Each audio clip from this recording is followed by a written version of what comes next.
Thank you. So I'd like to, first of all, say good evening to everybody here who's in Riyadh, Saudi Arabia, who's joining us, and also to our online attendees who are joining us from all around the globe. First of all, welcome. And thank you for all joining us today for the last Atlantic Council in the WIN Fellowship event for this cohort. My name is Diana Krayem, and I am the chair of the Women in Business Committee at the American Chamber here in Saudi Arabia. And I'd like to also introduce Sharouk Al-Malki, who's also my co-chair. Before we start the discussion, I do very much want to thank the fellowship sponsors, PepsiCo and the U.S. Embassy in Riyadh, the WIN team at the Atlantic Council, and everyone here at the American Chamber here in Saudi Arabia for making this event possible. Today, we have a great session with experts who will delve into the impact of digital transformation in the kingdom, particularly its effect on women's economic participation. So before, so we don't have to waste any more time, let me introduce you to our moderator for the session, Ms. Maha Akil.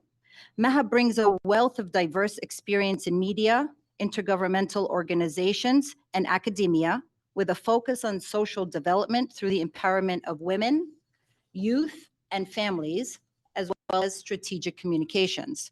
Ms. Akil began her career as a journalist at Arab News before making history as the first professional woman to work at the Organization of Islamic Cooperation, where she also became the first female to hold a leadership position as Director of Public Information and Communications, and later as Director of Social Affairs.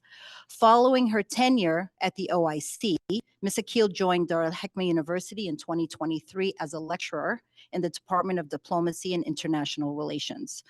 Please welcome Ms. Maha, and Ms. Maha, the floor is yours. Thank you, Diana.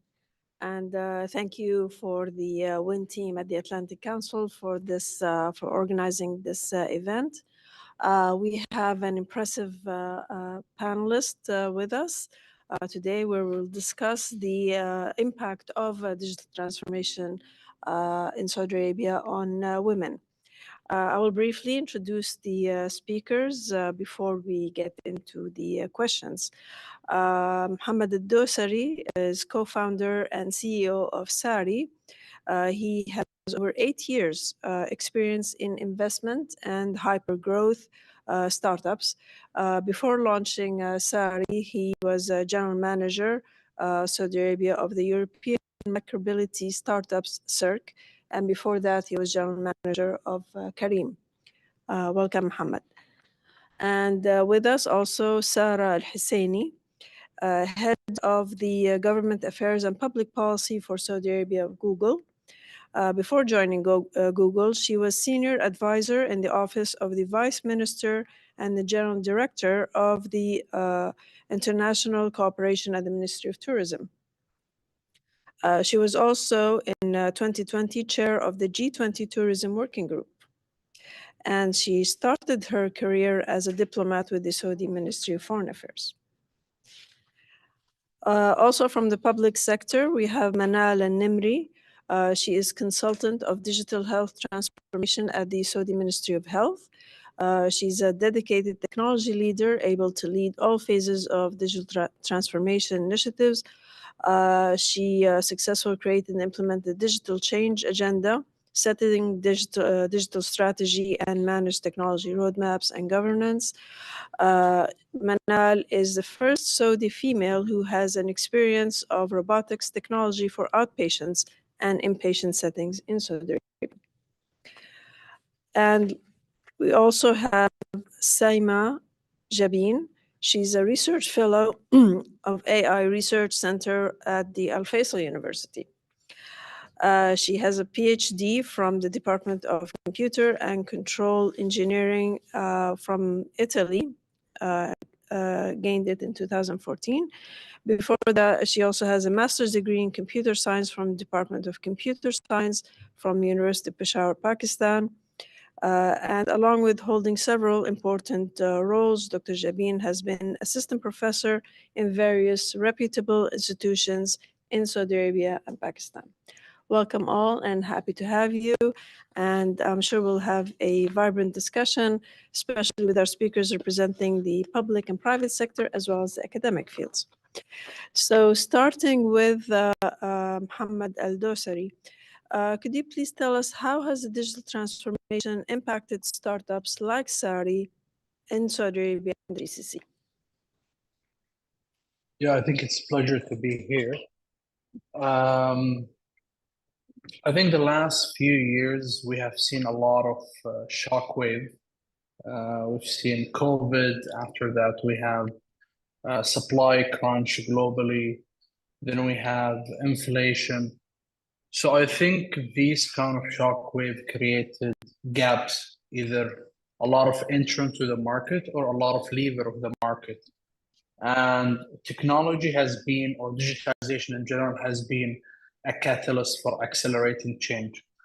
I think what have changed on the region in the last 5 years is that there were a lot of operators that coming from either public or a private market that gain enough experience to go scale and build new enterprise, meeting a lot of capital availability, whether that's happening on family offices, institutional venture capital, or even sovereign fund.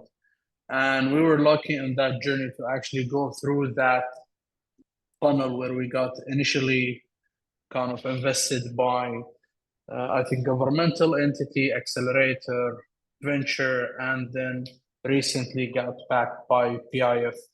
So I think the ecosystem is evolving and realizing to accelerate change and achieve the vision of 2030 is that technology is a catalyst and there are a lot of things evolving fast, and backing this digitization will accelerate change and adaptation to new solution. In our space, where we have seen made in Saudi initiatives come to life in the last few years, and a lot of manufacturing stimulus as well, commercial concealment, e-invoicing, a lot of initiatives and tailwinds pushing the wholesale, the retail, as well the industrial kind of movement in Saudi to digital, becoming more of a tailwind. So we're lucky to be in that kind of ecosystem, and it becomes an opportunity platform us to double down as well other peer entrepreneur on the ecosystem. So it's been, I would say, an interesting ride where there are a lot of shockwave, where that creates an opportunity, as well as there are a lot of governmental as well capital support that I would say enable problem solver and entrepreneur to solve big problem with a local understanding. Well, it has certainly changed the landscape and the ecosystem for entrepreneurs and small businesses in Saudi Arabia and the GCC. With Sari's application having served now over 30,000 retail businesses, what percentage of these are SMEs or women-owned? And how do you tailor your digital solution to meet their unique needs? Yeah, I think SMEs is kind of, when you look at today, small businesses, actually SMEs shape only 20%. There is a micro businesses which shape 88%. So it's more of MSMEs now because micro businesses shape 88% of the kind of SME economy. And when we look in Saudi, out of those micro businesses, we have a big majority of the owner are actually women, and big majority of these businesses are home-based.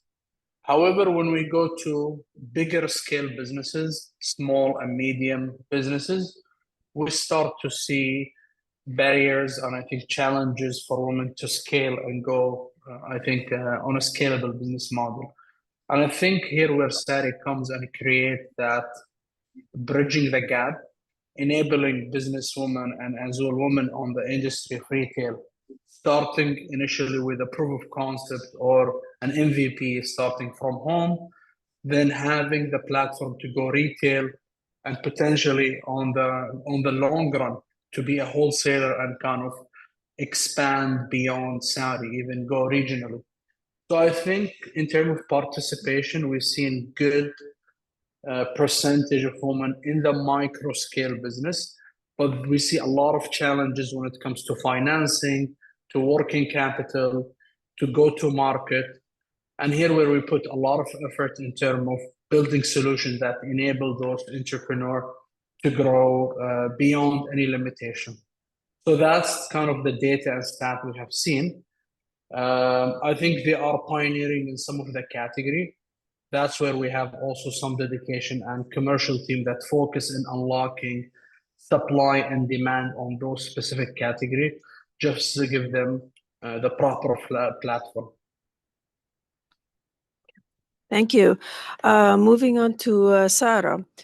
With your role in integrating digital policy at Google and your previous experience at the Saudi government, how do you perceive the balance between regulatory frameworks and encouraging innovation, particularly for women entrepreneurs? So regulation is, anybody who knows me, is one of my favorite topics, and I could talk about it day in, day out, but we'll focus a little bit.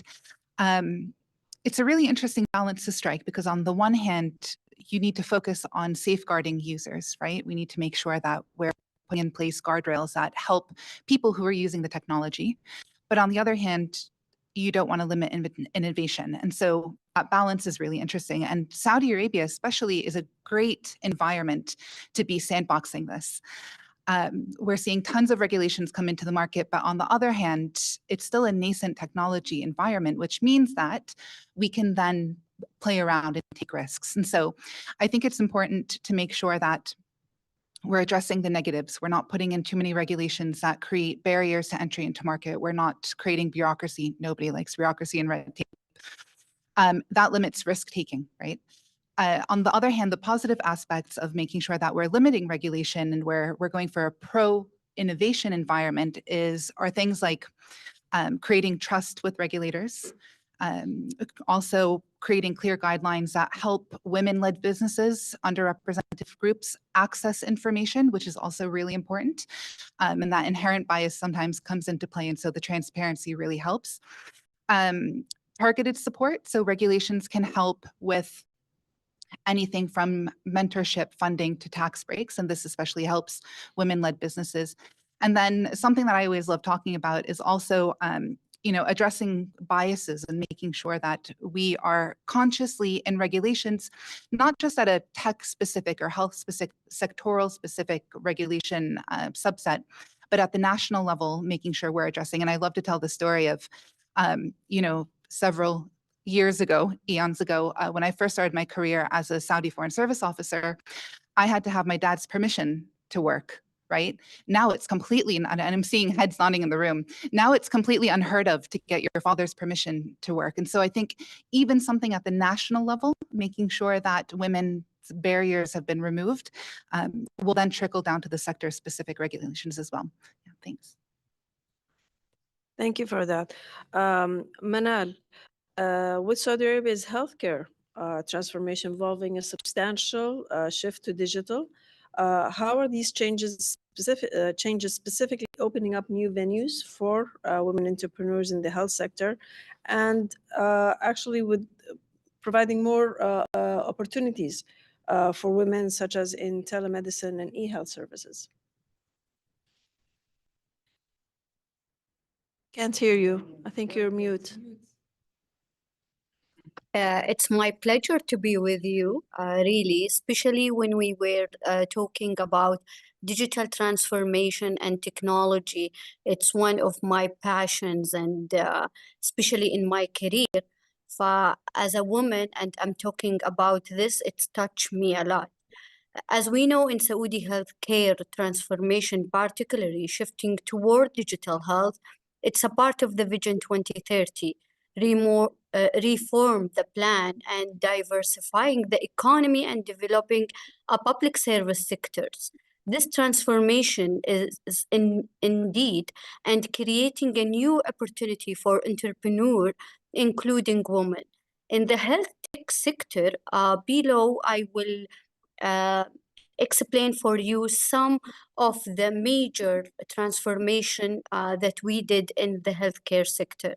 For example, in the telehealth medicine and remote care, after the pandemic, as we know how we handle the COVID and how we become more toward technology and how we advancing the technology platforms and everything's in healthcare, and how Kingdom of Saudi Arabia was the best who handled this pandemic of COVID. And telemedicine and remote care, it's in Saudi Arabia especially creating a lot of opportunity. If we see the big and the major examples that we really are proud of, the Sahaf virtual hospitals, how they transform the healthcare industry, and how they make the healthcare services it's toward any patient, even in their places. They don't need anymore to come physically to the hospital. We can serve them inboard in their facilities, especially in the remote area that they don't have any facilities or any expert consultant. We can offer them the services up to their area with the famous consultant. As we know, the capital have a lot of famous consultant, and the remote area, they lack of those expertise. Now we can offer them this expertise in their remote area. We improve their the patient life. We improve also the critical care. They need immediate intervention to their case. So we save life, we become more efficient, we increase the lifestyle and the healthcare services, and we make it up to them everywhere. So this is one of the biggest examples really that we are proud of, the Saha Virtual Hospital, and it's a real example of the digital transformation. We transform all the services to be by your mobile, by your laptop, and even the medication, that now we can give you your medication at your home. For this transformation in the concept of having medication, instead of coming to the pharmacy and having your prescription, by clicking in your mobile, you can have all these. For all these opportunity, the television and also the IT solutions and mobile health make a lot of opportunity for women to touch a lot of services that is needed for the woman, especially when we were speaking about their needs, are speaking about the services that they are lacking. But the best who is can taking care of this, it's the woman entrepreneur, especially in a lot of diseases for breast cancer, cervical cancer. We can have a lot of opportunity, especially in the medical condition that they want to have a more education, more services. Also, the technology open a lot of opportunity in the cybersecurity. With women expertise in the cybersecurity, we can advance the digital environment, especially with the attacking and having women specialized in this and having their services and offering all these services for all the people. It make it more easy, and also And are you noticing more women entering in this field yes. as it's breaking down barriers? Yes, for example, as I told you, Saha Virtual Hospital, it's leaded by engineer Mona Spei. She is a female, and she having all these technology and augmented reality and having online. And this is really something that we're proud of, and it's led by a female woman. And we have her as a role model for all the IT and women to follow, and to have her success story as a role model for all girls to follow. Also in different fields, not only the Saha Virtual Hospital, We have also the National Transformation Program, opening a lot of opportunity for the female Saudi to be more creative, more innovative, especially in the women needs and the services it's needed by women, and nobody opened it before. As I mentioned, in breast cancer and cervical cancer, a lot of female, they need education, they need guidance. Also in the mental health is a one of the vision of the 2030. If we start creating a mobile app to have a mental health services, virtual counseling for the patient who is in need and they feel shy to come and opening this in the hospitals, we can serve them online. For all these opportunity open a lot, all these technology and high tech Opening open opportunities an for women. opportunity for women to be creative, innovative, and also to touch the women needs. For the best of the Yes. best to talk about women needs, Thank it's you. entrepreneur. As women. Thank you, Manal. Actually, it's known that there are statistics by UNESCO that the percentage of women and girls who are studying IT and computer science is much bigger than other regions of the world. Women and girls in the Middle East, especially in the Gulf region, is much more, is like around 45%, compared to regions like in Europe and the US where it's 15%. So that's quite impressive for girls, and that's why it's a big opportunity for women. Saima, right? Saying your name, Saima. Okay, going into AI, and there's a lot of talk about AI and how it's competing or challenging researchers now. How has AI impacted the digital transformation in the kingdom? Okay, thank you, Ms. Maha. Yes, digital transformation, as Ms. Manal has discussed about various applications of the technology, then of course AI comes then on the top of that, in the terms that it just not only tackles the automating the repetitive tasks, but it also aims to bring intelligence in the systems, right, in the computing systems. So as he had mentioned, a number of number of applications in healthcare, from telemedicine, from personalized treatment plans, then to remote patient monitoring. Yes, of course, AI has increasing potential, and it is nearly limitless potential, and just a fraction of its capabilities have been utilized, and it has impact across almost all the sectors, which could span from healthcare to education, to the transportation. Here, as you can see, that the apps for the transportation, Uber, Cream, and other apps, they use real traffic data to suggest you, to recommend you the best route, which is shortest in distance, and with reduced or minimal congestion. And also it has great impact in the finance sector, where the AI algorithms can help you to detect fraudulent transactions, and also in the businesses, or e-businesses led by women, also by men, but also as we are focused here, women-led businesses. So there, the use of AI can improve the experience of the customers by suggesting and providing them recommendation according to their shopping behaviors or other characteristics, their other demographic information. So all AI and machine learning or data science, and mostly these techniques, they are data hungry. So wherever the sector which has data, that is a potential sector for the AI, and it has obviously great impact. Thank you. And what is the role of Saudi Arabia academic institutions in driving this digital transformation, promoting gender equality in AI? Okay, in AI, yeah, of course, academic institutes, universities, they are playing very vital role.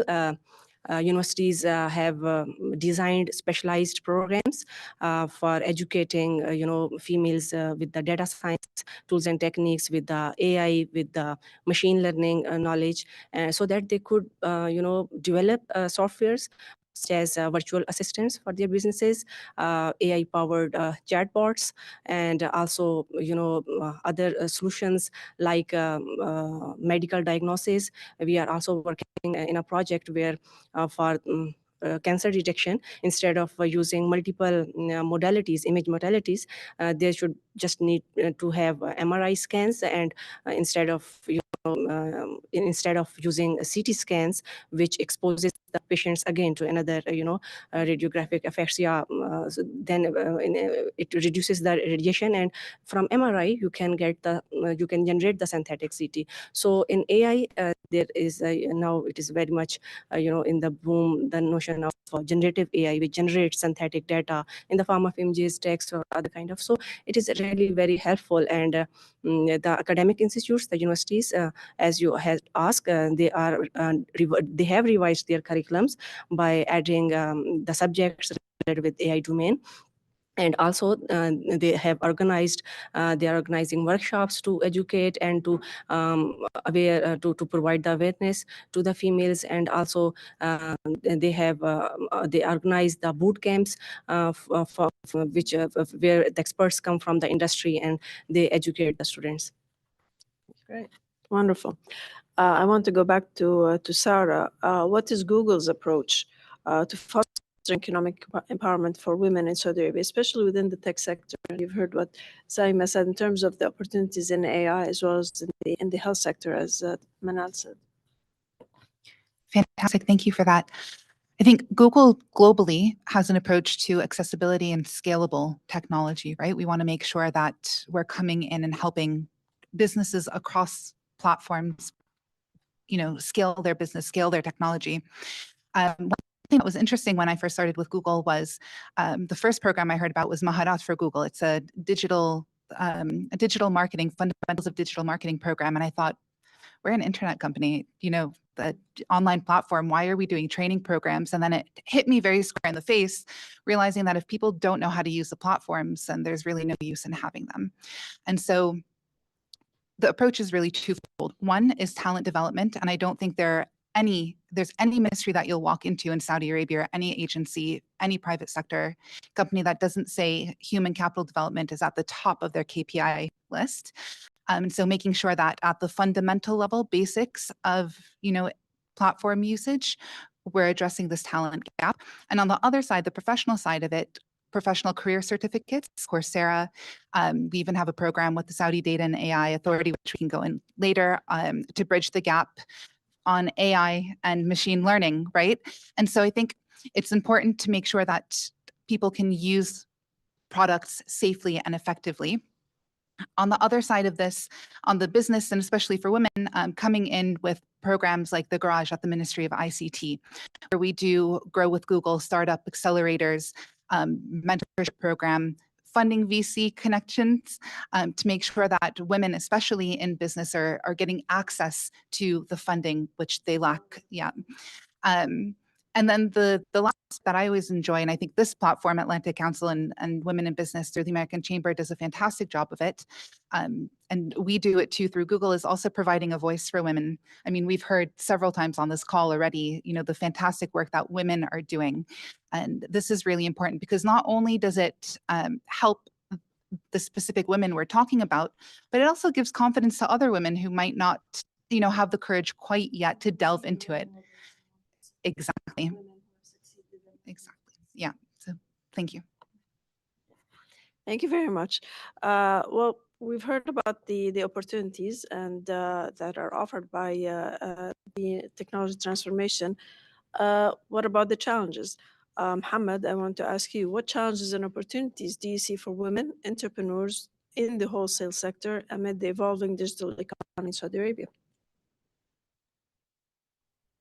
Yeah, I think the challenges overall exist, I think, in both kind of a gender when it comes to the market, because it's outdated. It's an offline market, and it's still dominant by unorganized commercial concealment when it comes to the wholesale and retail market. Now it's 10x the challenges even for women. So number one is one of the gaps there is accessibility to the supply chain. And I think because women did not exist within the wholesale market as a stakeholder, there is a created further barrier. So one of the things that we're doing is one, we're empowering women to be in a leadership position within SARI, within the commercial and decision making, so that they can create solution as well as a driveway within the industry on developing solution that women led, I think for women. It has better understanding, better product market fit, and kind of personalization. So this is number one in terms of the initiative. The second thing is, I think when we look at the data, is most of the kind of businesses that we've seen in the retail or at wholesale is kind of, I would say, constrained at a micro level. So our focus is how can we help kind of women-led, women-built businesses to scale.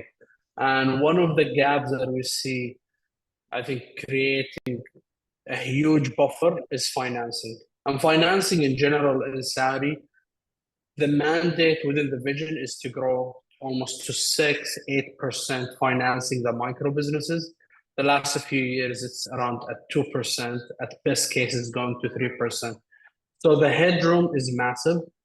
And one of the gap when most of the businesses is done at a home base or at a micro scale, there isn't enough data and traction.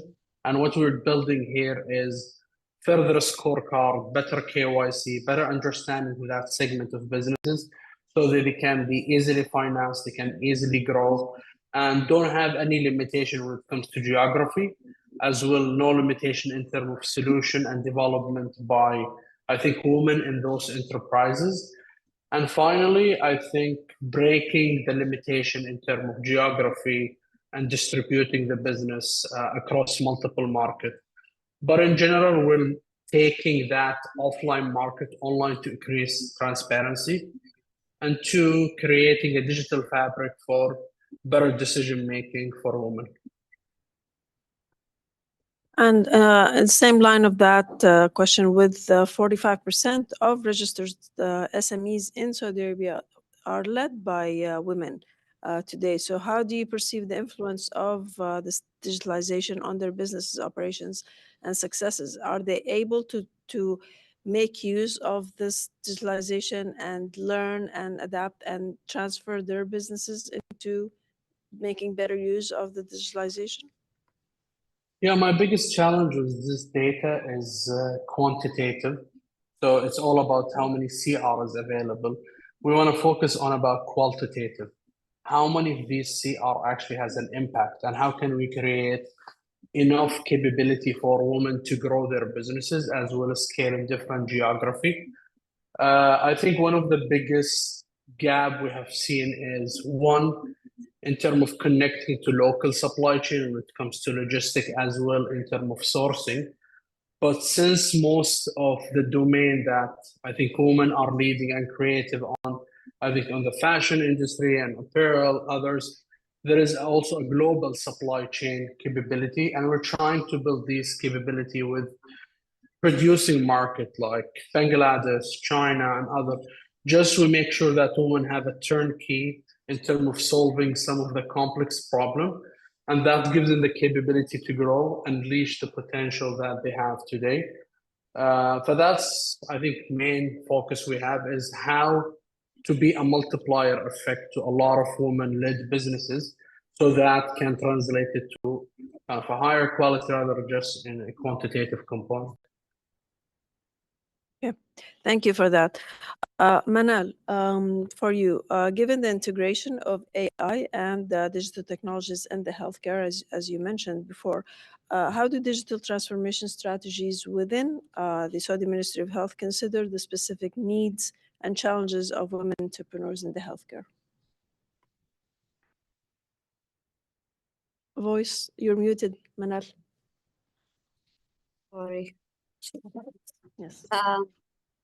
Integration of AI and digital technology in healthcare is a significant aspect in the modern healthcare strategy. including those implemented by Saudi Ministry of Health. When we consider a specific need and challenges of women entrepreneurs in healthcare, digital transformation strategy may include several key components to help them. Accessing to technology and training, this is very important from my experience, since I was in this field and I didn't find the right direction or the right sources since 15 years. It was really minimal. For ensuring women entrepreneurs having access to the latest healthcare technology and AI tool is crucial. This can involving providing a training and resources to help them to utilize this technology effectively. Also, networking and mentorship opportunity, creating a platform and program that facilitate networking, mentorship, and collaboration among women entrepreneurs can help them to navigate the challenges of the healthcare industry and leveraging the digital transformation effectively. Also, another third factor, it's very important, it's funding financial support. As we know, the tailoring financial support program to address these unique challenges by women entrepreneurs and healthcare, such as access to capital, can really significant aspect to the strategy. Also, the research and development focusing. We need to have more researchers to address their need, their challenges, also addressing the culture and social barrier. This is very important in the women environment, recognizing and actively working to overcome culture and social barrier that might limit the woman participation in healthcare entrepreneurship and digital transformation. Also, the Saudi Ministry of Health, in line of the Vision 2030, has been increasingly focusing on the digital transformation healthcare, while specific strategy targeting women entrepreneurs in healthcare might not be explicitly outlined in the public document. The general push toward digital innovation, entrepreneurship, and women empowerment in this country suggests these aspects are likely to consider in their broader digital health strategy. However, the exact details of the such strategy will be required more specific informations or insight in the ministry of itself. Thank you, Manal. What we're hearing is some common challenges for women: financing, networking, mentoring, research that is specifically tailored for women's needs, addressing women's needs and the challenges that they face. Saima, I want to ask you about your perspective. What strategies can bridge the gap between the academic research in data science and the practical industry application for women entrepreneurs? Okay, in order to bridge the gap between industry and academia, right? Yeah, it is a very important question. Yes, actually, of course, no one can deny that there is the need to have a very strong relationship between industry and academics. The curriculum can get updated according to the latest, demands in the market and in the industry. So, of course, there should be strong collaboration between universities, between educational institutes, and the industries with the companies. And what aspect of that collaboration could be to work jointly on the projects which focus real world problems. And this way the students and the faculty, the staff there from the educational institutes, they could involve and they could come up with the innovative solutions for the problems which are in the industry. And this could be a very significant step in order to strengthen the relationship. The other could be the venue to be opened by the industries for the students is internships. So there is need to have internships for the students in the industry during their academic programs, so that they could expose to the real problems of the industry by monitoring the processes which are running in that company, in a specific one, so that they could come up with the solution, or the problem statement, placed on the table by the industrial personals, they can work on for the solution of those problems. So this way, they could really contribute in a positive way in the industrial, problems to enhance the quality, to make the processes efficient. And then, of course, the need of boot camps and the programs, the workshops, to train the employees and to train the faculty members, as well as to the students for the need of the new technology. So this way, of course, the to be developed or the solutions or the algorithms which are researched in the institutes, they could have their practical aspect and utilization in the industry. Thank you very much. Yes, the point about internship is very important. Saudi Arabia just launched an initiative where it requires all private sector companies to have internship programs. So that's very important. We'll open the floor now for questions. Any questions?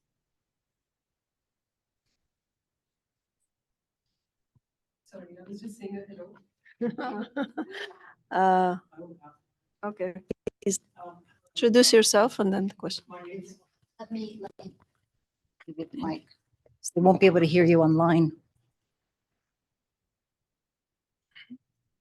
Well, thank you. My name is Muhammad Al Abdullah. I work at Jacobs with the intelligent teams for the digital transformation and smart cities as well.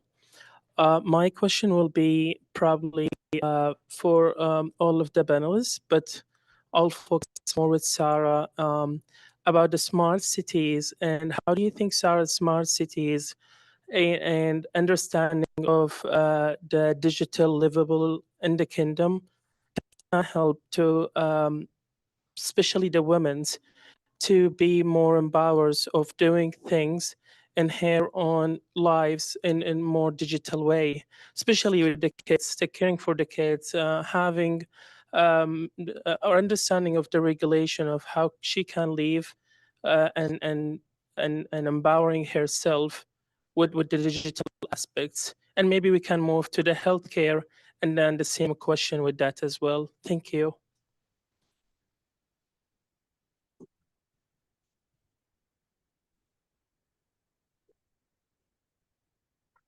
Thank you, Mohammed.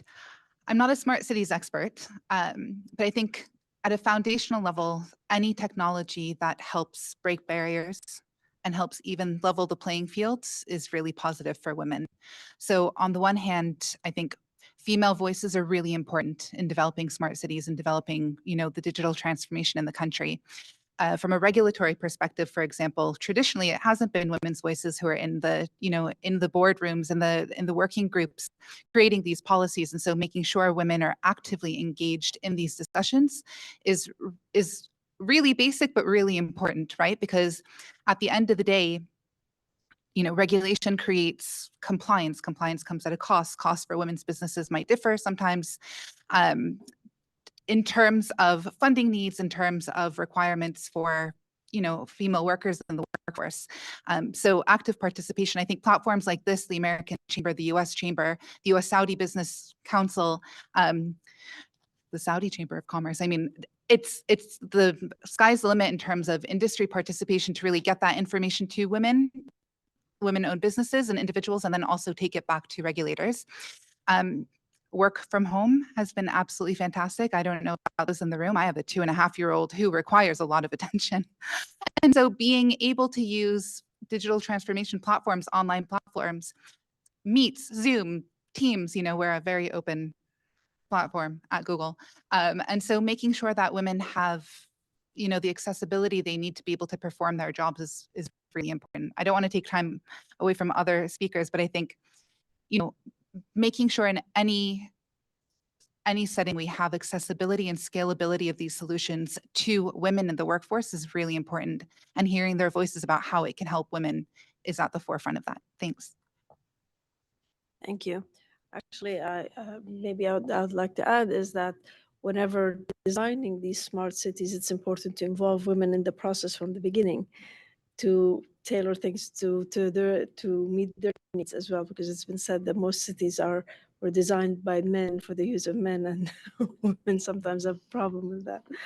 I have a question here for all the speakers. Within your respective sectors, how do you foresee the future of women's participation in the evolving digital transformation landscape in the kingdom? And maybe I'll start with Manal on this one.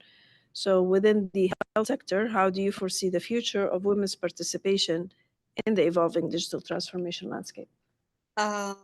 Really, from the examples that I really see, the healthcare is encouraging, and I have a lot of role models, examples of women who is leading a lot of national projects in different aspects. For women, they are good with the details. They are the best who taking the requirement, making the analysis. We have a different view and different look for all the projects that we are talking about and taking care of, and we excel in this. Especially we have the skills and the details oriented. This make women this job for her easily, and she can excel in this a lot in different aspects of projects, and even in hospitals and the Ministry of Health, in a national projects, all these covering by women. We excel because of a lot of skills that we have as a requirement analysis, as details oriented, make the women excel in a lot of national projects. Thank you. Any questions? Sorry. Hello, everyone. My name is Hanan Al-Nashmi, and it's my pleasure I am here. And it's very important session for today. Thank you for all. I have the business online related flowers. My questions to Mohammed, because now about the platform, you know, and we have the example like Sella or Zed, the platform is ready only to, I can create the design and the surface. What you recommended to go for this way, or create as a splash or as a beginning in the own platform? And you know, this we have some challenge, and this also some challenge. Would you recommend it? Yeah. Thank you. Yeah, definitely. I think this is precisely why we exist. I think the core of your business and in the flower industry is going to be probably content. How do you actually produce end product with a flower? And then I think you want to optimize where you buy your flower in the future to get the best margin. Then how do you distribute your in terms of flower kind of product, or even gifting a product to your consumer? Now, as a person that developing this product, there is an omni-channel. One channel is going actually direct to retail. Another channel is actually going kind of building B2B capability, and you sell at a wholesale, for example, for governmental entity, for businesses, for kind of hospitality. So you do B2B, and it helps you with your basket size, with a volume, and it might eat in from your margin, but gives you the scalability and the volume to negotiate actually better supply prices. The third channel is going to be direct to consumer. And because you're not a technology company, your core is not building a platform. So I would actually go take one of these ready-built platform and use them as a channel. And remember, technology is an enabler at the end of the day. And what differentiates you is your product. And in the long run, how can you use these kind of solution in digitization and getting an edge? So you would be using Sari and getting the best supply and sourcing in terms of flower. you would get the financing to go buy this flower and sell it to your customer and have the best cash flow. And finally, if you want to sell to businesses, you just plug in and sell to as much as businesses.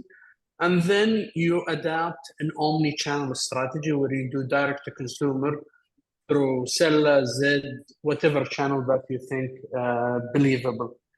So I think that's some of the kind of suggestion for you. Don't invest, I would say now, in building the technology. Invest on the experience, invest on the omni-channel, and I think work with B2B e-commerce platform like Sari when it comes to B2B and businesses, and probably other channels when it comes to consumer. And I think you need to be in the top of the mind brand if you are a gifting company. So maybe for next event, for these kind of attendance, maybe you kind of present some of your solution as a flower. You build event actually activity, and you build more of a strategic partnership. And you see that evolution with flower now. You start the flower, now chocolate, they're doing gifting, better margin, higher basket. But my suggestion for you again, focus on omni-channel, open as much as an opportunity, use the current digital solution available, and then perfect the experience. In fact, there is a trend globally with Shopify called deplatformization. If someone already built so massive infrastructure and they are publicly listed, Shopify would go to them and say, give us everything, deplatform to us, and focus on building the best shoes or the best cosmetic. Because at the end of the day, it's a headache, it's a scalable, you need a core team to do that. And it's not the best use of your money, I think, in the scale mode. Maybe in the long run, you want to empower more flower or gifting businesses. That becomes your mission. Yes, then you can invest in the technology. So that's, I think, my feedback here. Thank you so much for that feedback. And we want to thank everybody for their great questions. This has been a very informative session. And we want to thank our panelists for their insightful feedback into this very important topic. Now, for our closing remarks, I'd like to introduce Amy Archibald. Amy is currently the Counselor for Economic Affairs at the U.S. Embassy in Riyadh. Her previous assignments include El Salvador, Ecuador, Italy, and the Dominican Republic. In Washington, she has served as Director for Maritime Southeast Asia, Director for the Venezuelan Affairs, in the Bureau of Democracy, Human Rights, and Labor, as a Special Assistant to the Deputy Secretary of State, and in the Office of Chinese and Mongolian Affairs. So please join me in welcoming Ms. Amy. Welcome.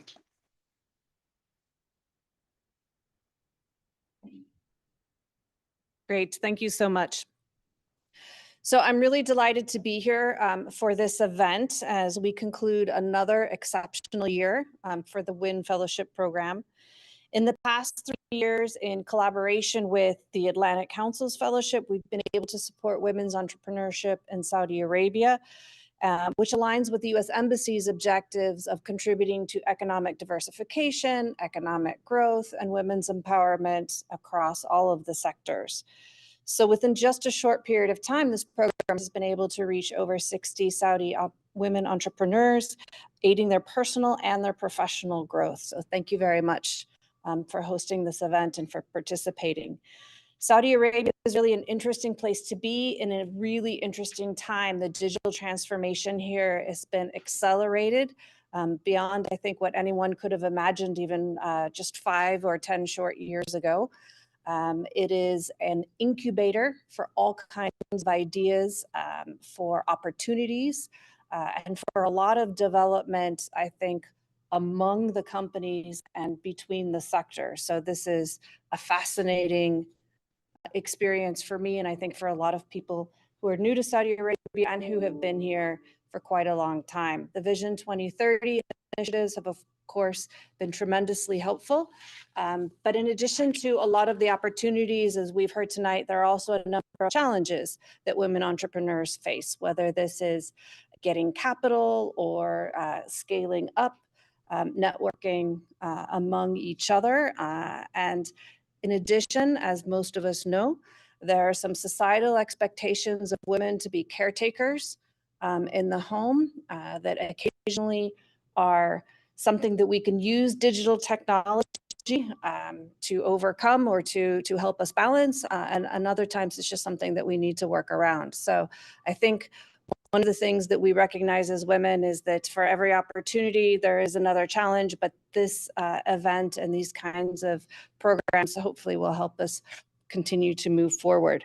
And our gather today is pretty crucial because we're here to delve into the digital transformation impact on women in Saudi Arabia, increase economic participation, and essentially support each other, right? And so thank you to, don't want to ignore the men in the room. Thank you to also the men who are helping us achieve these objectives as well.